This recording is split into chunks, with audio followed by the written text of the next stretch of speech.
Good morning, friends, and thank you for joining us for another episode of H3 TV, where we talk about how do you stay hopeful, healthy, and happy in the midst of disruption. So today I'm wearing my Santa sweatshirt because it was a little disrupted. Let me explain.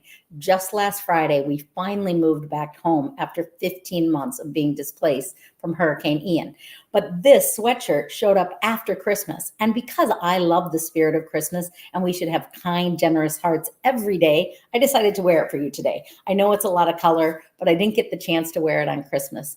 I hope that the Christmas spirit is living within you and that you are being kind to one another and you're allowing that to live on with generosity, random acts of kindness, and encouragement. I started H3 TV right when COVID hit, and I realized people are stuck at home, stuck feeling isolated, alone, maybe hopeless, unhealthy, and unhappy. And I thought, what if I could meet you in your office, in your living room, wherever you are, and bring you some encouragement? Along the way, I realized that I have some wisdom, but I know a lot of amazing people that have wisdom too. So I bring you a different guest every week to talk about their story, professionally and personally. How do they stay hopeful, healthy, and happy with disruptions? Today's guest is Todd. Please help me welcome Todd to the stage. Hey, Todd, thanks for being here. Hey, hi Annie. How are you? So I'm good to be doing with you. Yeah, good to have you with me. I forgot to tell our listeners, if you have questions, comments, whatever, for myself or Todd, please feel free to leave them in the chat throughout the show, and we'll respond on air or after the show. We'll make sure to respond and give you some encouragement. So, Todd, tell us about yourself. Who are you? Where do you live? What do you do? Sure. I'm Todd Recknagel and grew up in Michigan. In fact, we still have a home up near Ann Arbor in Michigan, but we live down in Sarasota, Florida, as well through most of the winter. I've been in franchising over 30 years. Both my wife and I have been in franchising with a number of different brands. Been a franchisor over 10 times, partnered in different franchise companies. Been a large multi-unit franchisee over 5 times. 3 of those times was largest franchisee in the system. In the 90s was with Blimpie, had owned and developed restaurants in the Blimpie system. More recently with Massage Envy, partnering in there with their largest franchisee, and also Sola salons. So we have 95 Massage Envy units and 60 Sola salons in that system. So also been partnered in with Service Brands, which was kind of one of the original, the OG franchise platform companies, and I was CEO of Mr. Handyman for many, many years, helped put Mr. Handyman on the map and grew that at the time to be a nationwide brand, and partnered in there. So just been blessed to be with a lot of different brands.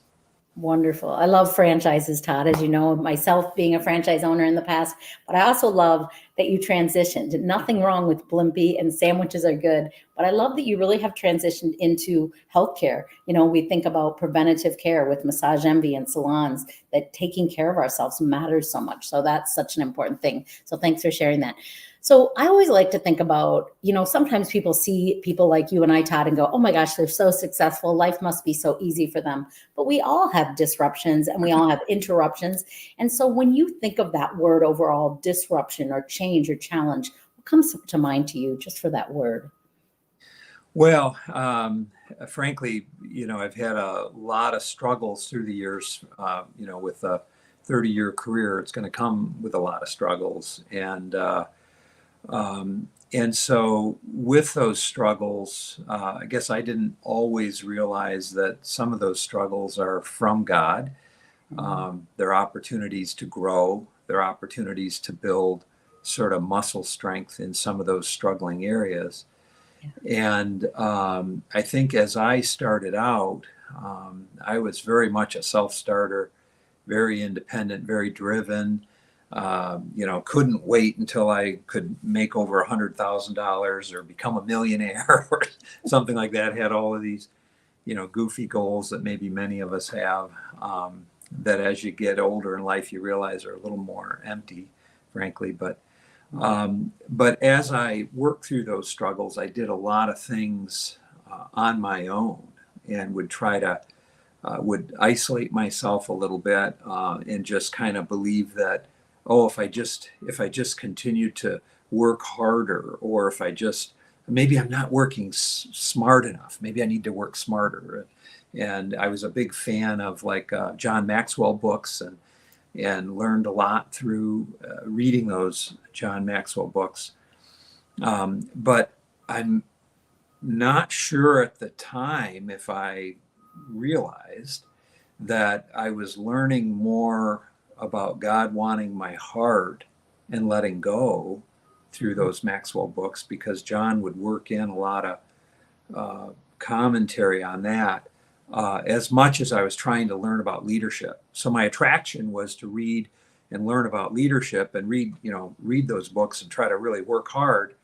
But God was really looking for my heart.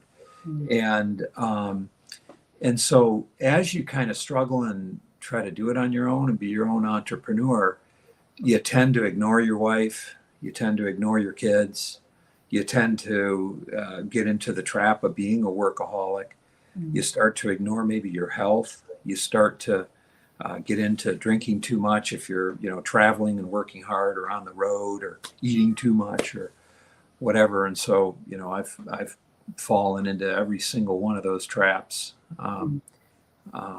So I don't know if I answered your question, No, Annie, I or think it was just kind of on a roll here, on a declining spiral there. I think it's an excellent answer and an honest answer. So I thank you for your vulnerability, because I think sometimes we forget, and a lot of people don't see the behind the curtains, especially with social media. We see where the wins are, but not always the struggles.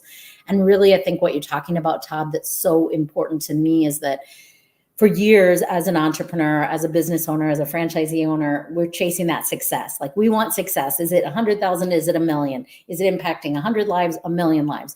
And then we realize, wait a minute, it's not success that I want, it's significance. It's that I want to be used. I just reread for the 5th time, Purpose Driven Life. And I think it's such a great reminder that we all have gifts. And John Maxwell, another great writer, that we all have gifts, but that if we're not using our God-given gifts in the best way, we will not only hurt ourselves, but we'll hurt our most important relationships, and we'll be challenged by that. So when you think of in your journey, and what a journey it's been, right, with the franchises and with life and marriage, I think you said you had 4 beautiful children. What has been one disruption in your professional or personal life that really could have been a defining moment? What has been a disruption? Yeah. Well, it's funny you mentioned Purpose Driven Life, which I've enjoyed that as well. When I was about 40 years old, which is almost 20 years ago, I had read the book Halftime, which was Bob Buford's book on turning success into significance. And so I think I was. I know I was a Christian, and I know I was feeding myself with the right materials, but I don't think it was necessarily playing out in my life. And you've had a lot of folks on your podcast that have had all kinds of amazing struggles, and so as I talk about struggles personally, I'll be transparent, but they probably don't even compare with a lot of your guests. No comparing. Some of the struggles. Yeah, that's right. But for many years, I struggled in my marriage, and was married for 25 years, and do have actually 6 children today, because now I'm remarried and we have a combined family of 6, and I love all my kids.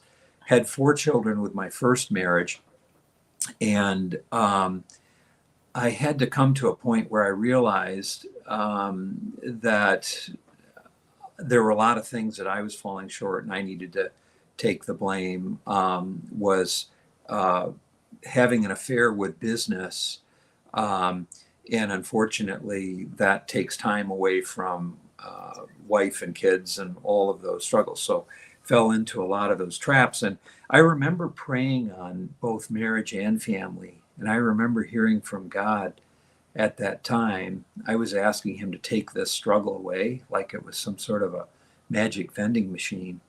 And I remember God saying, "You're going to have to go through this." And when I heard that, I was sort of like, "Well, what kind of answer is that? I'm going to have to go through this." I mean, what is that supposed to mean? And it was the only, not like an audible voice, but I mean, I heard God say, "You're going to have to go through this," and I thought, I don't get it. What does that mean? And over the next 5 years, as I worked through that struggle, I understand what it meant. It meant I learned so much about myself. I learned to walk with the Lord. I learned to be in prayer every day. I learned to be in the Word every day. And it sort of redoubled down on certain areas of my faith that really helped grow me as a person and be a much more intentional. Now, a lot of that was in the book, a lot of it was in Maxwell, a lot of it, but until you actually put, and for me, my personal Lord and Savior is Jesus Christ, and so until you kind of put it at the center of your heart and then start putting it out through your actions, it doesn't always change anything. And so I had to struggle through that a little bit on my own. Um, and God has really blessed that journey, brought a lot of things to the forefront that I needed to change and think through and be very intentional about. So that that the marriage and struggle and kind of the midlife, that was probably my biggest disruption, frankly.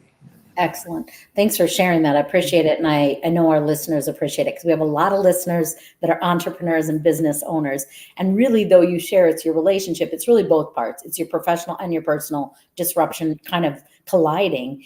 And that we end up going, well, I'm the owner. If I don't do it, who's going to do it? I have to stay up all night. I have to stay here. I have to wear somebody didn't show up. And I think as driven people, as owners of businesses, and I remember a time Greg saying, my husband saying to me, I was in the same room as him, and he said, I miss you. And I was like, what? I'm right here. But I really wasn't. I'm thinking about what can I work on next? Who do I need to reach out to?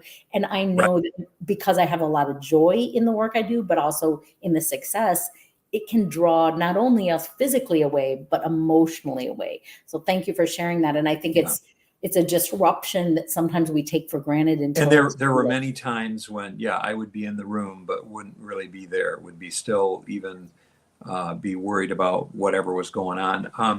I think as a driven entrepreneur, and maybe I'm different than others, but the more we look at it, we're probably more the same.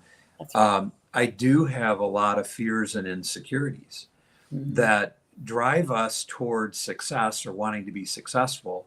Yes. But some of those fears and insecurities are, well, what if this happened? Or, well, what if the economy goes down? And, like in today's world where, interest rates and wars and all the stuff that's going on, you tend to have all kinds of fears.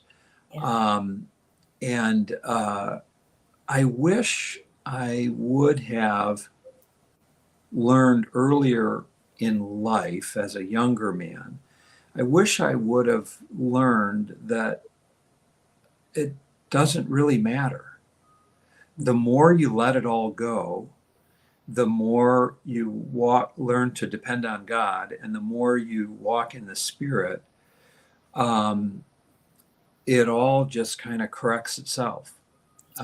And so as God teaches us through some of these struggles, it's kind of interesting. I'm playing on a horizon, like private equity is kind of a 5-year time horizon, or I'm playing on the next 30 years. I want to be intentional, look back and what will my kids think of me, or my spouse or grandkids, or I want to be intentional about those things today.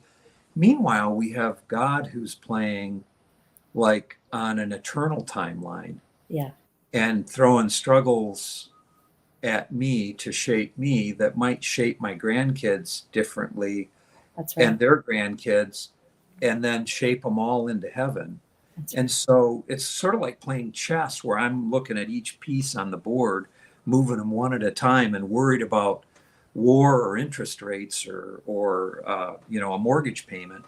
And God is looking at the eternal view, and he's, not only 5 steps ahead, chess player, he's an eternity ahead.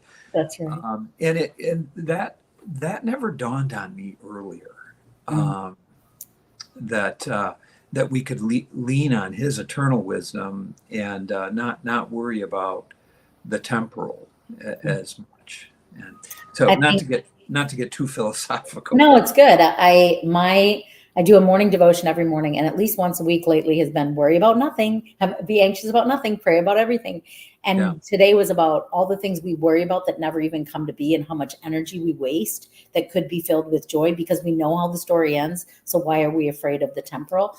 But I know, Todd, when we go through a loss of a marriage or a loss of a business or a client or whatever, it can feel kind of hopeless. It can feel dark. And so I right. wonder, when you went through that season of disruption, how did you stay hopeful? What are some of the things that you did, strategies, systems, whatever it was, to remember there is hope when it felt overwhelming and dark? That's what I always love to encourage our listeners. Yeah. So when you go through that, one, you tend, and it's any kind of struggle like that, makes you feel broken.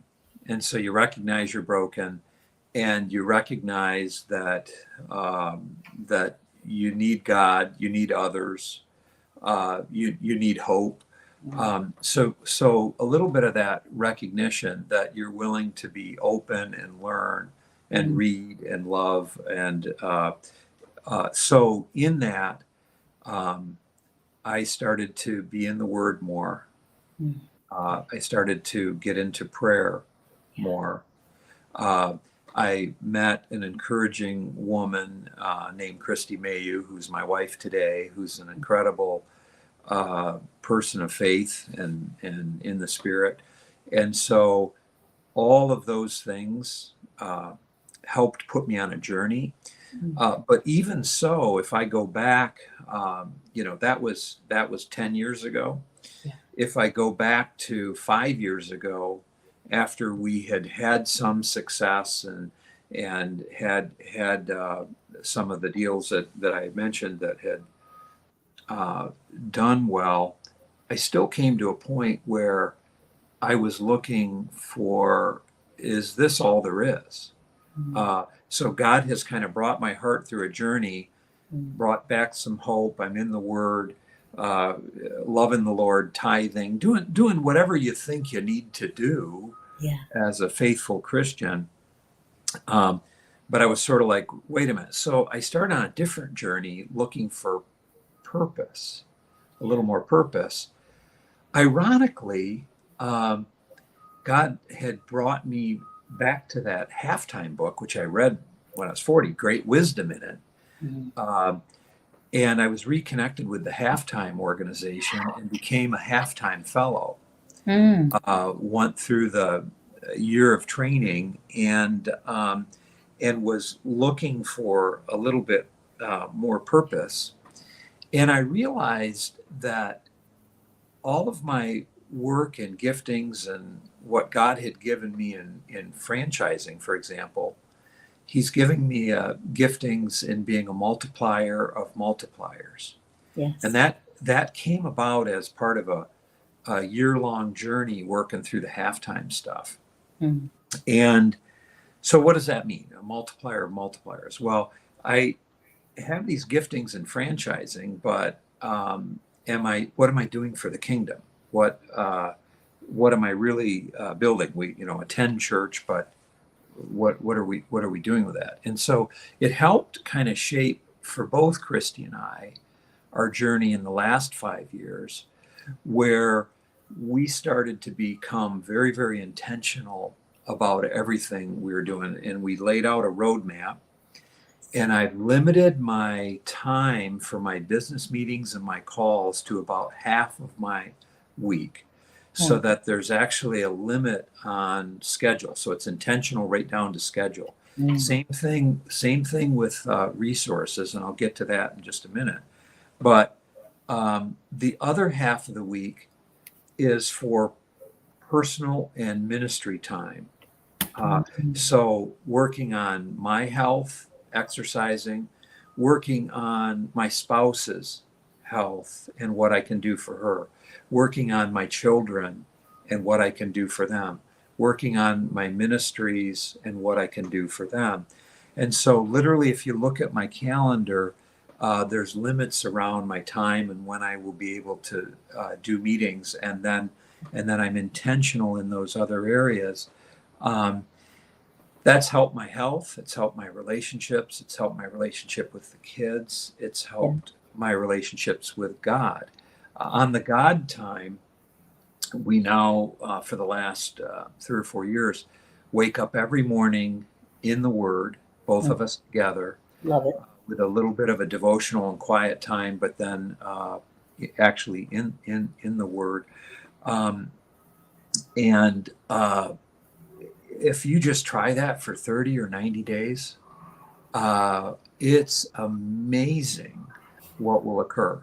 I would just challenge anybody who might listen to this to try just being in the Word each day, 30 to 90 days, and try a devotion. You won't want to go back, because you do start to hear from God more on what you need to do. And so we work with a couple different ministries, if you will. So Christy takes personal time and she writes prisoners. She's done that for the last 10 years. And so she writes encouragement to prisoners, does probably 500 letters a year. It's amazing. And she's just diligent on that. I spend time mentoring. So I'll set time aside to mentor young business men and women, and talking to them about faith and family and some of the things I wish I would have learned. Yes. On a multiplier of multipliers side, we work with a mission in India, helping plant churches. We work with a ministry here that's building retreat centers for pastors, because pastors are getting burned out, and that's a way to multiply multipliers. Yeah. India is, somewhat of an unreached nation. It's Christians are the minority there, and so it's a passion for us to multiply multipliers by helping pastors and helping them to support themselves. Then we also work with a marriage ministry here that is actually building up coaches. So they're up to 100 coaches now. Wow. And they have a really unique anointed strategy to build and strengthen marriages. Again, marriage is an area of passion. Having a broken one gives you a little bit of a passion for marriages. And so those are ways we can multiply the multipliers. And as we've been on that, we've viewed those ministries as sort of kind of like portfolio companies, like what we have in private equity. So it's not too far of a stretch of what we're currently doing. It's just that we feel like we're in commune with the Lord's will by working in those areas. And it's been amazing as we spend that time in the Word and growing and working on these ministries. More and more, we look at, Lord, what do you want us to know, and where do you want us to go? What do you want us to do? And it's been amazing how the last 2 deals that we've done back on the for-profit side were just completely handed to us by God. I mean, it just like, if I got into the details, we could do a whole nother podcast on that. Amazing things that came about just handed to us. We know it's a gift. We know all our resources are a gift. Last 2 in particular were, and so the Lord was making our path straight over there while he was helping line up ministries for us to work on. And then just more recently, in the last couple of years, we've heard God say that he wants us to live on half and then give half. And so we've been doing that for the last few years. And as somebody who tithed most of our lives and have seen some nice blessing from that, we were starting to kind of get into gifts and above a tithe and trying to get into as some of the resources were growing. And you could say, well, yeah, but you've done okay, so you have more resources. Well, we were tithing and struggling along when money was tight, and I had a lot of debt, and I didn't know where the things were always going to come from. That's right.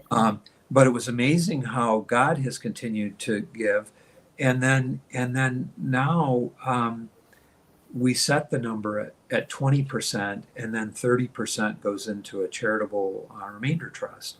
Mm-hmm. So half goes to ministry interests, and then we live on half. But we've never known lack. We've been able to take care of the kids and get everybody through college and go on amazing vacations and continue to invest in deals and opportunities, and God makes the path straighter and straighter for us. So I want to pull out some words that you said when I think sure. of how did Todd stay hopeful? The first thing that you said that I think is really important for our listeners to know is you stayed open. I think sometimes when we're going through a dark season of a bankruptcy or a divorce or whatever, it's easy to shut down and go be angry. Why is this happening to me? Blame everyone else. You stayed open. And not only did you stay open, that helped you stay hopeful, you stay open to what was your part. I think the blame game is easy. Well, they did this, and if they wouldn't, you didn't do that. You stayed open. The second thing you said that you reiterated over and over that's so important for our listeners is you had faith and you dug into faith.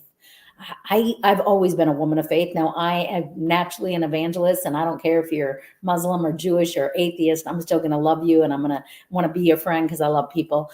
But I can't imagine getting through a day or a moment without faith. Now, you made me laugh, Todd, and I think there's a lesson in this. And when you said your wife and you both get up, because personally, I find it more common. I am up at 4 a.m. in my devotional. My husband likes to sleep in. He doesn't sleep until 9, but he would if he could. Like, he is not a morning person, but at night when he wants to talk, I want to go to bed. So what a gift that you and your wife both are morning people, and we'll get up and do devotion. Oh, not necessarily both morning people. She goes to bed early, and then she's very much a morning person. Okay. And what I do, Annie, a little secret for you, is I borrow her discipline.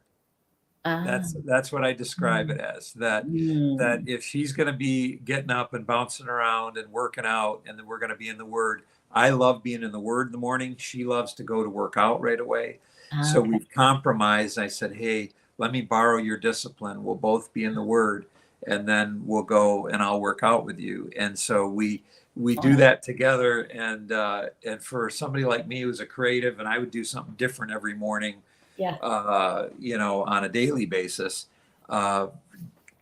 it's borrowing her discipline I love that you're saying that. So the next word I picked up, I picked up open faith and learning.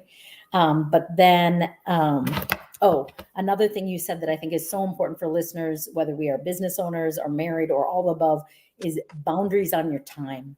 You have perimeters and boundaries, and boundaries are a gift to ourselves and they're a gift to other people. One thing many people say to me, how do you get to hear the voice of God, Annie? You're so lucky. I've never heard the voice of God. I said, well, it is not luck. It is consistent discipline of going to God's word and letting it speak to me and letting myself be open. So I also like to bounce out of bed. I've learned to stay in bed from 4 to 6 and do my devotional, do my reading, do my prayer time.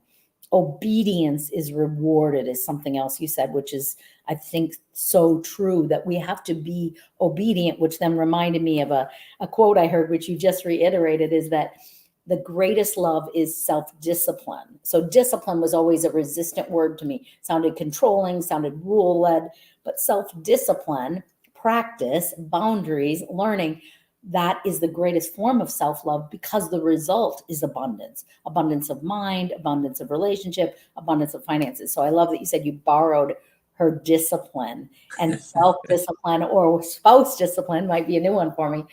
Spouse discipline is a great thing. You've kind of touched on this, Todd, but I want to know, because I know I have listeners that when they're going through a disruption, they do not take care of themselves. They don't stay healthy financially. They don't stay healthy physically, spiritually, emotionally. How did you, when it was hard, when it was dark, implement, and what did you implement? What were some of the things you did to stay healthy in any of the 7 areas, from emotional to physical, mental, financial, spiritual, relational, career, health? How did you stay healthy? Because it's hard. Yeah, well, it is hard. And to be clear, just like I had said, I fell into every single trap you could have years ago and still do today. None of us are perfect. I think I also struggled with trying to stay healthy and do all those things. So probably while you're going through the struggle, I love wine and have a nice wine cellar, and would be drinking too much wine every day, right? And so easy trap to fall into, and then you start to gain weight, and you do a lot of things, and you're not exercising. And so at some point you do have to kind of realize that self-care and wellness is critical. And as part of my life map that I've created through the halftime thing, if folks are interested, I'm happy to send you a template, or send you even my template. It doesn't matter. I'm an open book on my life map journey. It's just an Excel spreadsheet on a single page with my goals, but I try to update that every year and be intentional on that. And so one of the things on there is my target weight, and under that, just like a strategy for a company, my target weight and what I want to look and feel like and whatnot. And so it has to be such and such number of hours of exercise a week, and has to be or it's my target focus on my wife's happiness. Okay, well, it's a certain number of trips a year away. It's a date night. And so there's intention in each step that helps somebody like me roadmap a goal of where I want to be, with who I want to be, with what I want to be. So I actually have an intention in there of what I want with each of my kids. And each child is different. I've got a creative out in Hollywood that's breaking into the movie business. I have a couple of sons who are doctors. I have a daughter who works with us in business. We still have a couple in college that are finishing up. And so it's different with each one. I'm bringing one on a business convention trip to the IFA this year. We go down and spend time with the doctor and his wife. They're very, very busy in their new home. And so we go to them, knowing that he's busy in a new practice. But I don't know that I was necessarily as intentional about all of that stuff in the past. And so I would say intention and purpose, once you get that tends to bring you to a place of hope. And you got to forget the past. If you're heavy right now, or you're drinking too much, just try not to drink tomorrow. If you drink again in 2 days, it's okay. Forget the past. Have just a drink less the next day. And then you find you feel a little better. You sleep a little better. Then after a full night's sleep, you feel like getting up and exercising the next morning. It's just a step-by-step journey. And so I think I fell into every trap there as well. Drinking too much, getting heavy, getting whatever, neglecting relationships, not working out. But it's just kind of like a day-by-day, journey. Something that, this is not a plug for Noom or anything, but something that we've been doing lately that I really have enjoyed is the Noom app. It's not very expensive. Annually, I think it's just less than $100 a year or something like that, $75 or something. But what it does is it gives you daily psychological reminders and help, and talk about what you eat, and it's kind of like this interactive app that again borrows discipline. It helps somebody who wants to be intentional, set up goals and set up some of the things to help you. And so that's just been helpful lately. I mean, I'm familiar with Noom. I did try it at one point, but I also think one thing I have to remember about myself about any change is I have to be ready and willing. And I love that you're talking about, I think it's so important, Todd, as a previous gym owner of 2 gyms and working with thousands of people, when I would say health, right away they'd go to weight. And I'm like, that's one element. Our relationships with our significant other, our relationships with our kids, our relationship Right. with our finances, that's all part of our health. So I love that. A couple things that you said that I really always want to repeat to my audience is, you said it's critical. And I really think that word's so important. It is critical, and we take our health for granted until we can't. It's not optional. Thank you for being willing to share your life map journey. When we're done, I'd love it if you would share your email in the comments. So if people want to see a copy of your Excel spreadsheet, either a blank one or your own personal, that they could do that. I was also going to ask you to share a link to that book, The Halftime. I am not familiar with that book. So, but implementing these lessons in your relationship. So as a parent of 3 adult children that are very different, I always think relationship over rule, and what works for one doesn't work for another. So thank you for sharing that. I think we all have different personalities, from creative to illogical and to linear to ping pong machines in our head. So you're meeting your kids where you're at, and then loving them how they need to be loved, just like with your wife. And though we never want people to lose a marriage that feels like it could be saved, look at all the basket full of lessons and tools. You're like, I'm not going to make those same mistakes again. I have learned. And yeah, it doesn't happen overnight. It doesn't happen in the moment, but you are bringing this and saying, how do I not only, people say a happy wife, a happy life, but I always say a happy wife, a happy life, a happy husband, a happy home. So, and either one of us is not connected to each other, and we start plugging, it hurts us both. So I love Yeah. your intentionality. Also, you're talking about the philosophy of one day at a time. Often people and live with shame. I didn't do it right. I should have done better. I screwed up. But shame stops us. And so I can't save you, and I'm not going to shame you, but I can support you in one day at a time. What can you do today for yourself? If you made a mistake yesterday, so what? Let that go. Glance Right. back and move forward, but live in the present. So beautiful. Okay, my last area I want to talk about with your disruption is happiness. I believe laughter is one of the greatest forms of medicine. So where did you find humor and laughter and joy in the midst of the hards and the disruptions professionally and personally throughout your life? Well, I think the most joy that we've found.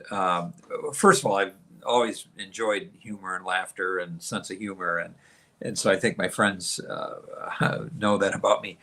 And so I don't necessarily connect humor necessarily with joy. I think uh, joy is in a lot of those relationships, and that's where I have been finding a lot of joy. But I've also been finding a lot of joy uh, in the Lord and what God is teaching me. And so I don't want that to just be a platitude, if you will, because people can easily kind of go, "Oh yeah, the joy of the Lord," right, and not fully understand it. So let me give you an example that I can kind of wrap up with.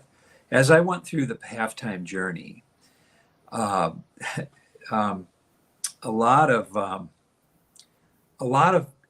the men and women that were in our groups would come down to a Bible verse, and they would go on a silent retreat, and they'd go on this journey. And when I went through and looked and thought, wow, I've tried to just work so hard in my life and do all this stuff and do it on me, versus letting go and let God and let Him help carry me on this journey, and give up and just say, Lord, I'm weak in this area. In my weakness, you're strong. Yeah. And as I was going through a lot of that, I came down to the verse John 15:5, which is where Jesus is saying, I'm the vine, you're the branch. And he's Mm, going through that. And then he gets to John 15:5, and he says, apart from me, you can do nothing. yes. Yes. Apart from me, you can do nothing. And and um, and that so struck me. I mean, that's just like, apart from him, I can't. Well, what does that mean? That means nothing. Nothing means nothing. I can't. So everything comes from him. Mm, And so as I was pondering that verse in my life, and it was a profound truth for me.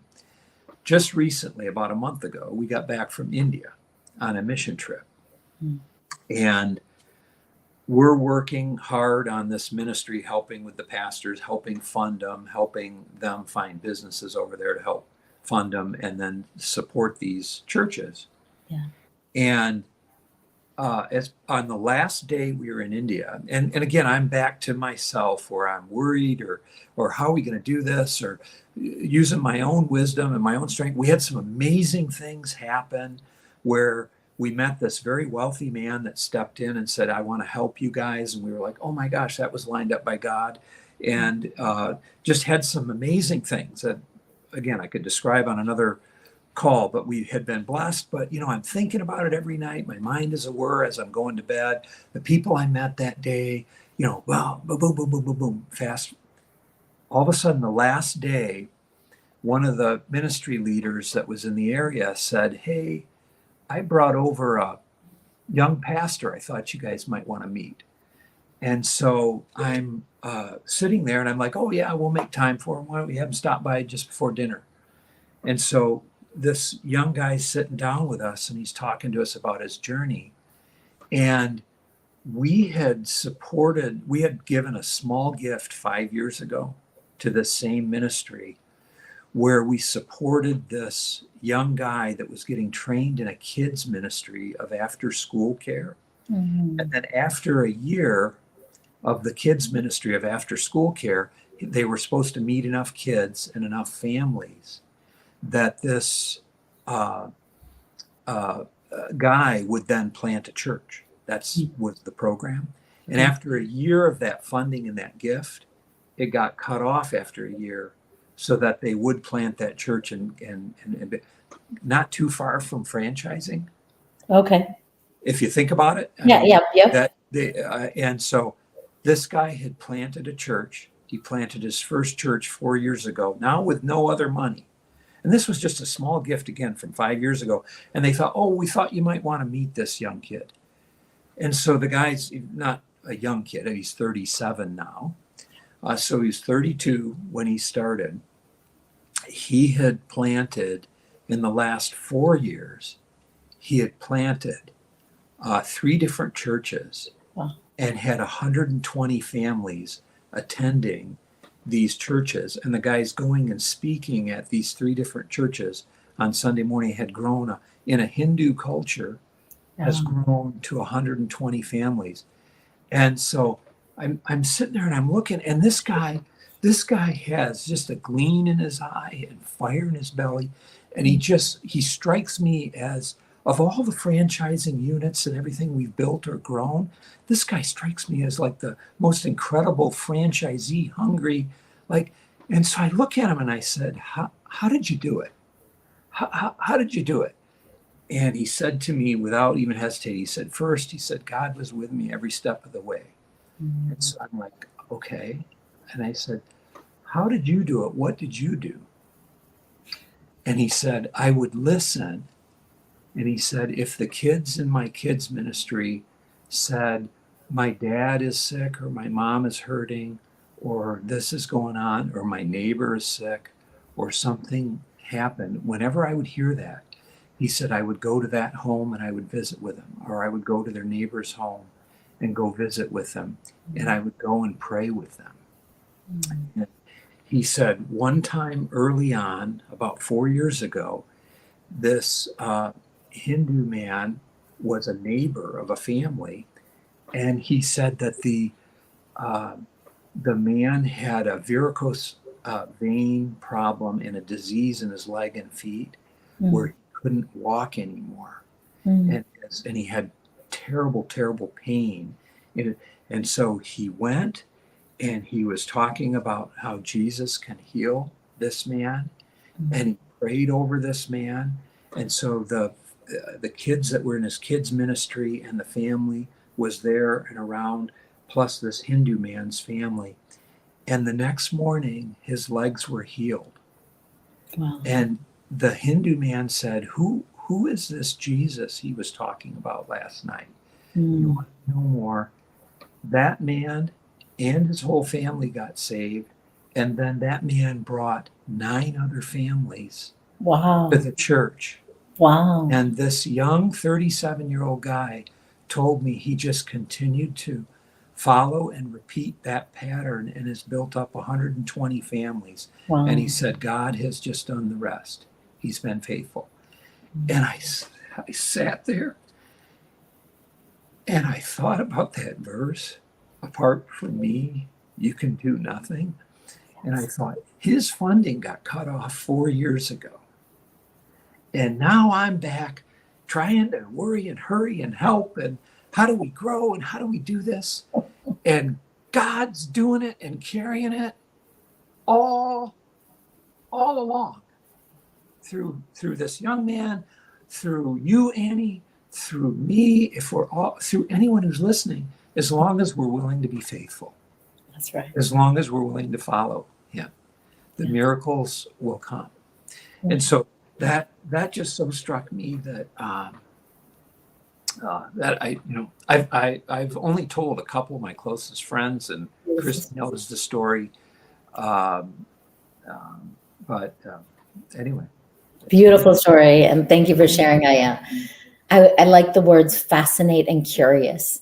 And so when I feel myself getting anxious or feeling like I got to do this, or I try, doesn't always work, slow myself down and go, I'm super curious how God will do this. I'm super fascinated at what he'll use. And I was talking to a friend yesterday who has a family member probably passing away this week, and from cancer. And I was saying, but what's fascinating, as I've watched many friends pass from cancer, is that God still heals. God is the ultimate healer. And he is healing in this particular person's relationship with the daughter that was estranged. And God healed a marriage of a friend of mine right before she passed.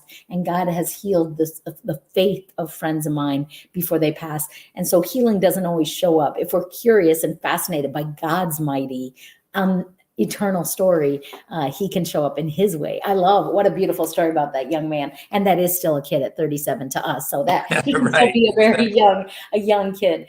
So Todd, he already knows what I wish I knew at age 30. Right? Exactly. Well, that leads into my next question for you. Is there something you wish you knew, or you wish you would have known before your marriage not working out, or that you would tell your younger self, or that you would tell someone listening right now that's 30 years old, but they are driven and they are workaholic and they are go, go, go? What wisdom do you wish you would have known, you wish someone would have told you, or you mentor and tell other people going forward? Yeah. Well, one thing is, patience is a virtue. And so some of that stuff will come in time. I mean, part of the struggles we go through in life, ups and downs, are really to build that muscle strength of overcoming and teaching and learning. And as long as we gain that wisdom from it. But if I were to go back and try to teach my kids, and I think about this, what would I tell myself at that age, or even my kids now? It is turn your heart toward the Lord and learn to be faithful and learn to listen and learn to say, Lord, what do you want me to know, and where do you want me to go? God continues to deliver on 100% of the promises. God continues to be faithful to us. And I just think if I would have embraced that even as a younger man, I think that, I probably would have just seen, more amazing things, right? Yeah. And so now as I kind of look out in the next 20 to 30 years and try to be very intentional, which I think I was always kind of working hard and driving stuff in the last 20 or 30 years, but not as intentional in the walk with the Lord and the walk with the Spirit as today. So now we try not to ever make a decision on anything without praying it through. We've had a lot of things that have been turned down, a lot of deals that just we didn't feel God was in, and so it didn't meet our filters. We've also done some filters on what we will or won't do, and thought things through in advance, which is helpful. For sure. But anyway, that all would take a lot of time to talk about that. There's different books that we've read even recently that I'd be happy to put couple of the books that help you on filters, help you think through what's essential in life, help you to be on more of an eternal timeline. And I can put those in the chat as well. But perfect. Todd, you kind of mentioned before that you mentor some people. So I always like to know, I always think like these gifts from God, really these lessons, these obstacles are gifts if we use them as gifts, right? And so we take all this, and you kind of talked about marriage ministry and mentoring entrepreneurs, but how do you use maybe tell us a little bit more about either or both of those. How are you using what you've learned to mentor the next generation or the next? So some of the folks that I've mentored, I maybe have met through franchising, and they have an emerging brand, and I can probably help. Some of the folks actually come through Ardent Mentoring, ARDENT, Ardent Mentoring, where a lot of the entrepreneurs have a social mission, a cause, and so they're young entrepreneurs with a cause. And so have a few there that I've mentored. And then some of them might be connected with one of our companies. They're a younger person that maybe is not in the C-suite, but they're involved, and we see good leadership or hope or promise, or they've asked me, hey, would you mentor? And so the folks that I'm spending some time with usually fall into one of those three categories. And so I have a tendency, again, same as my life tendency I've been talking about. I have a tendency to go, oh, hey, here's your situation. Yeah, you're facing this decision. You should do this, or you should try this, or have you thought about strategies, or have you thought about whatever? And it's kind of funny. A lot of times they'll bring me back to, oh, yeah, but you mentioned something, you prayed on this, or you did this, or or they'll say, well, what was a little more of your life story? Talk to me about one of your struggles. All the things that my kids usually don't want to hear. They think they've known all the stories or heard all the stories. And every once in a while, Dad will come up with one that's a new one on them. Geez, I've never heard that, Dad. But I've had a couple of my mentees say, well, tell me about this. And it almost kind of bring me to tears, where I share a time where I really felt broken, or I really felt, and it's probably the way they're feeling now, or they're struggling, or they're in debt, or they're trying to figure out the balance between kids and family and wife, and those are hard times when everything's demanded of you at once, right?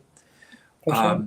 And so a lot of times I find that they kind of they do want to know your experience and how you got through, because they're all smart people, and they're putting patterns together, trying to figure it out and hear, okay, how did you get through that?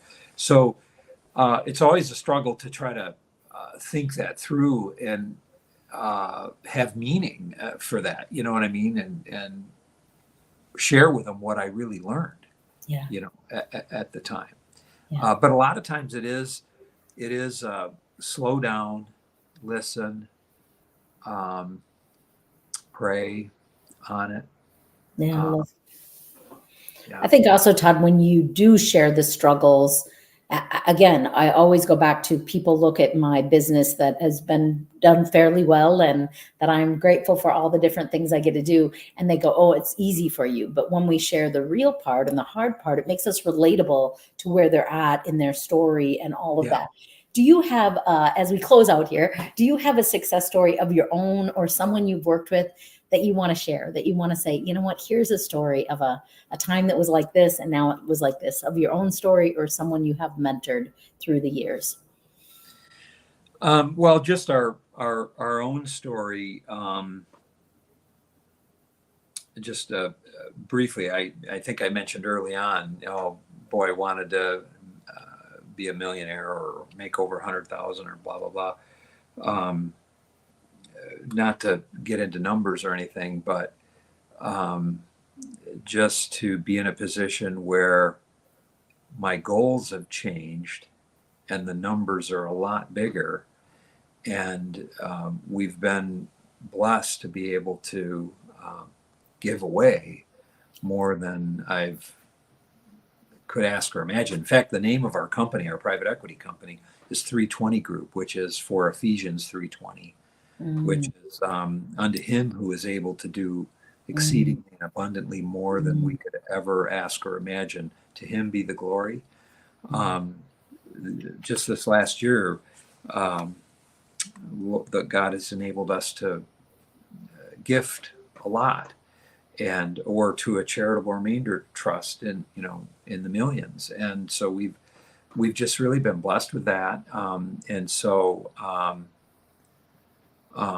and we're okay with having less and less for ourselves and more for the ministries, and so God has asked that of us. So not that we're any saints or anything. I'm just saying that it's changed my perspective on the money and resources a bit as he turns it more toward an eternal perspective.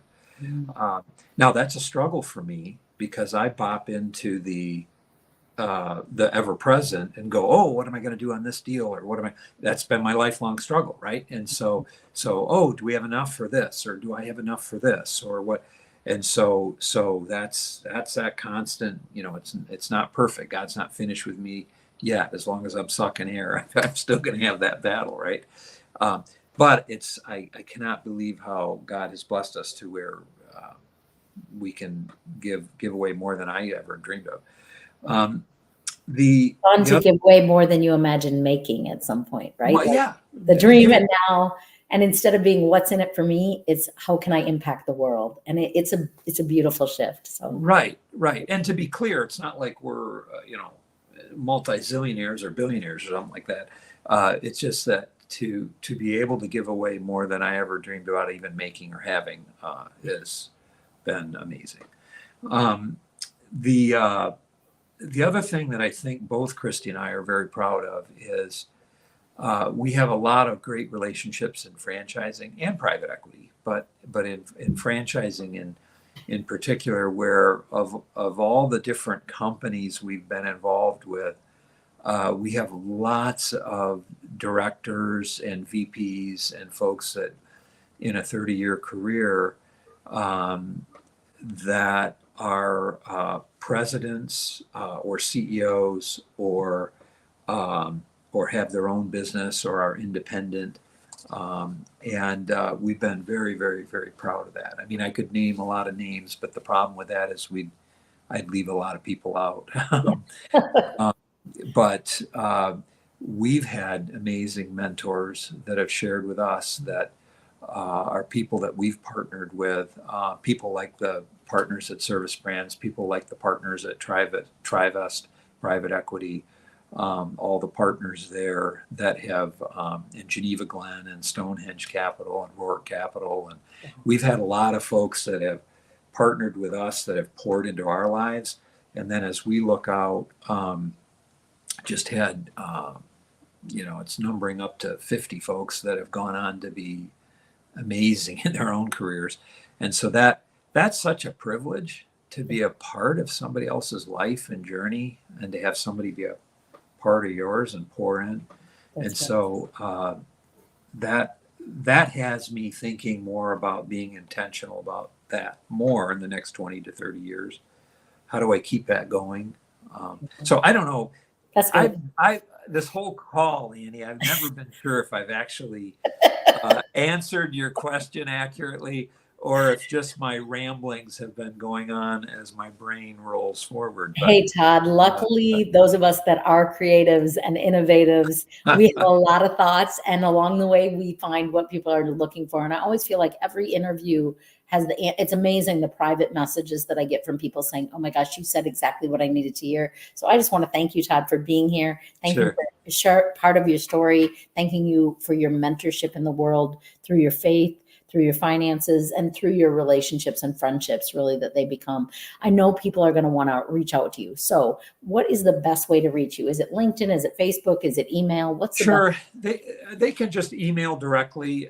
It's Todd, TODD, @ and it's 3 spelled out, THREE 20, the numbers. So 320 group three20group.com. So THREE20group.com. That's our company. And that's for the Ephesians 3:20, as I mentioned. And so they can just reach out by email.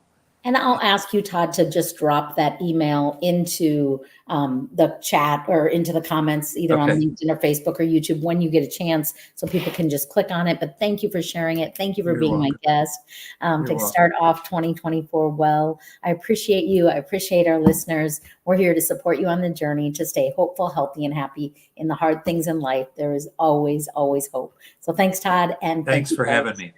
We Yeah. will see you next week. Bye-bye. Okay.